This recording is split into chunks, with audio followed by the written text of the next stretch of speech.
Welcome everyone. Welcome everyone. Welcome everyone to another Ref Brandon and the Todd family YouTube video.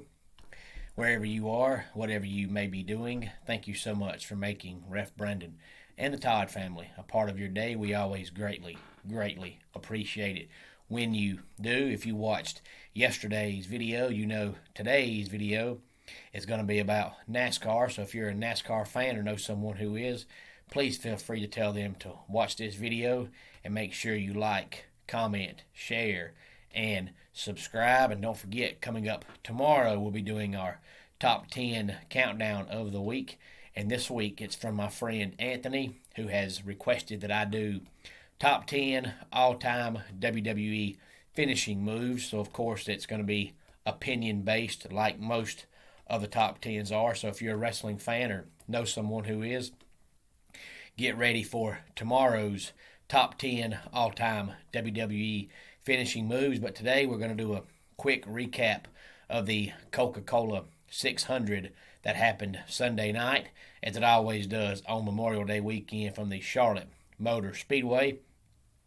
I've got a friend named Patrick who actually went to the race and said that he got up and left early, which I've never understood anybody that goes to a sporting event why you get up and leave early. If I pay money, no matter how cheap or how much, to go to a sporting event, whether it's baseball, basketball, football, hockey, NASCAR, anything, I don't care if the leader has an 845-point lead. I'm not leaving. If I spend all that money, I'm staying. I've gone to football games before where my team was up going to the fourth quarter 65-3, and I still stayed for the fourth quarter. I'm not going to a sporting event and spending the whole day out there and spending all that money and getting up and leaving. But that's just me. I'm glad he got to go. I would have loved to have had the option to go. So if you know Patrick, tell him he ought to be ashamed for going to the NASCAR race and getting up and leaving. But it was completely dominated by Kyle Larson. He led 327 of the 400 laps. Kyle Busch broke up the Hendrick monotony. Otherwise, they would have had another top four positions, would have been all four Hendrick cars, because Chase Elliott was second, and then Kyle Busch was third, and then you had William Byron and Alex Bowman rounding out the top five. Kyle Busch probably had a car that was just as fast as Kyle Larson. The difference was Kyle Larson started on the front row, and Kyle Busch started, I believe, in 20th position. So Kyle Larson was so fast that by the time Kyle Busch got up there, there was nothing he could do, which goes back to what I've hit on in some of my previous NASCAR reviews, to where I don't see how anybody could complain about the stage racing. I know if you're a longtime NASCAR fan, it's different than what it used to be. But if they wouldn't have had stages on Sunday at Charlotte, Kyle Larson probably would have won that race by 3 or 4 laps. It was already complete domination. If they wouldn't have had stage racing to at least have those cautions, it would have been the most boring race ever, because it was complete, total, utter domination. So that's another example of why I personally like the stage racing. But like I said, 1 through 5 was Kyle Larson, Chase Elliott, Kyle Busch, William Byron, and Alex Bowman. 6 through 10 was Austin Dillon, Denny Hamlin, Chris Buescher, Tyler Reddick, and Kevin Harvick rounded out the top 10 for Stewart-Haas Racing. He continues to be the only driver for Stewart-Haas that's doing anything whatsoever this year. That organization has just been flat out terrible, and I still can't figure out why, because they're consistently, most years since they've started, been a pretty good race team. But this year, they're just hot garbage. The point standings right now, of course, Martin Truex Jr. is the points leader because he's won 3 races. And then Kyle Larson is second, and Alex Bowman is third, because those 2 drivers have won 2 races apiece. And then William Byron is fourth, and Chase Elliott is fifth. And 6 through 10 right now in the point standings is Joey Logano, Ryan Blaney, Kyle Busch, Brad Keselowski and Christopher Bell. And right outside the top 10 is Michael McDowell. He's 11th right now since he won the Daytona 500.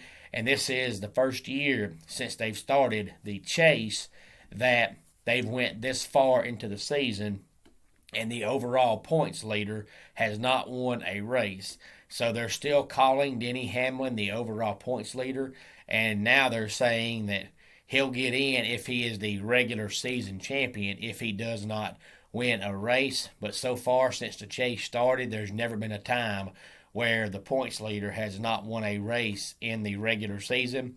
So I'm guessing, since they're saying that Denny Hamlin may win the regular season championship, if he does not win a race, he'll still get in based on points because he has a huge points lead, but they always start going by wins this late in the season. But this is the latest they've ever gone when the overall points leader has not won a race. So I'm assuming, since they're calling him the regular season champion right now, if he does not win a race, he will still get in based on points. But if you're a NASCAR fan, you know by now that when the going gets tough and the rubber meets the road, Denny Hamlin falls apart. So even if he does get in based on points, he will not win the championship. But this Sunday, they're back on the track. It's going to be the Toyota Save Mart 350 from Sonoma at 4 o'clock Sunday afternoon. So for all you road course fans, going to be back road course racing this upcoming Sunday. And then the following week is the All-Star race. So that week, I won't do a NASCAR review. That's only because I've never really liked the All-Star race. But it's not just in NASCAR. I don't watch the baseball All-Star game. I don't watch the basketball All-Star game. I don't watch the Pro Bowl in football. To me, All-Star games are just a glorified practice. So I won't be watching the NASCAR All-Star race. So that week, there will not be a NASCAR review, but only for that week. Now, I may get on here one day during a video and say, congratulations to whoever won the All-Star race. But as far as having a breakdown that week, I won't, because like I said, I just don't care anything about the All-Star race, All-Star game, Pro Bowl, whatever you want to call it in any sport. They're just not my cup of tea.